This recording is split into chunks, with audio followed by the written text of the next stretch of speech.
Look, what if I told you there was something you were missing? What if I told you that Jesus doesn't really fit into your description? What if I told you that follower of Christ doesn't automatically mean Christian, and just because you believe in faith doesn't mean Jesus didn't believe in submission and conviction? Listen, you say Jesus was God and that God had descended. We say Jesus was man, for Jesus was dependent. Our God is all great and cannot be comprehended. You say that God was murdered, or do you believe that he pretended? See, God gave us brains and God gave us logic, but I guess God wanted us to use them in everything else except for this topic. It's like wearing a cross and proclaiming that you love Jesus, when if God was murdered on the cross really shouldn't please us. I mean, would you be wearing an axe if it was used to chop your mother up into pieces? See, this is what happens when you believe in faith, but fail to believe in reason. See, we used to worship the Creator until Satan turned us to the creation. We began to worship the people and neglect the one who made them. We began to believe that God had died, but how could a God even be created? A miraculous birth, and therefore the Son of God was begotten.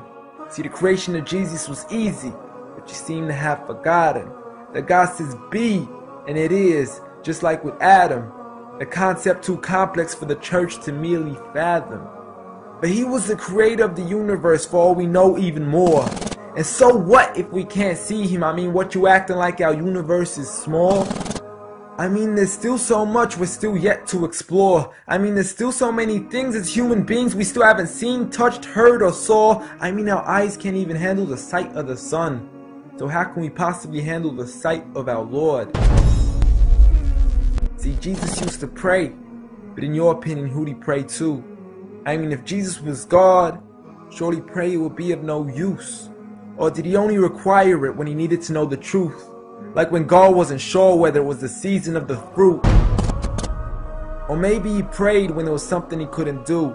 Like when he said, I of myself can do nothing. But you took it as there's nothing he couldn't do.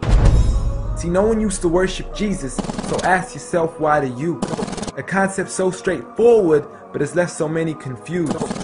See, Jesus preached one God, but the church has failed to practice. And I mean, you don't have to be that dumb to know that 1 + 1 + 1 equaling 1 isn't necessarily going to give you a pass in mathematics. See, the church said 3, when Jesus said 1.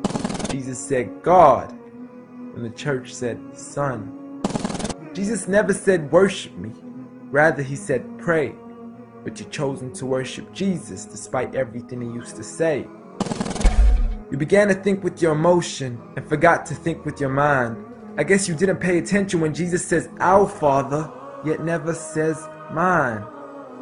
You claim to be a follower of Christ, yet you still choose to eat swine. And you call yourselves Christians, but in your churches you're busy drinking wine. And just to clarify, I do love Jesus. Matter of fact, I love him more than you. Because when Jesus said do something, I actually do.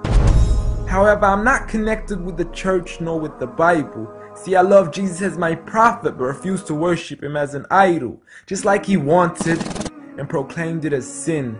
So it doesn't really matter if they don't let him in, because Jesus wouldn't even want to be in the presence of people worshiping an idol of him.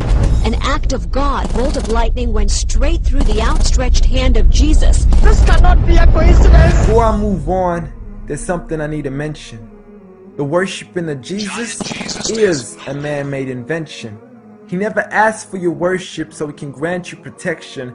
Rather, he asks you to alternate your prayers towards another direction. To God and God only, and pray that he accepts them. And know that just because you love Jesus doesn't mean he feels the same way about your affection. See, what you believe in is exactly what he resented. Matter of fact, it's everything he despised. See, the worshiping of creation goes against the very message he supplied. So you began to follow a religion and called it love in disguise, because love can be good, but love can be blind. Giant Jesus is no more.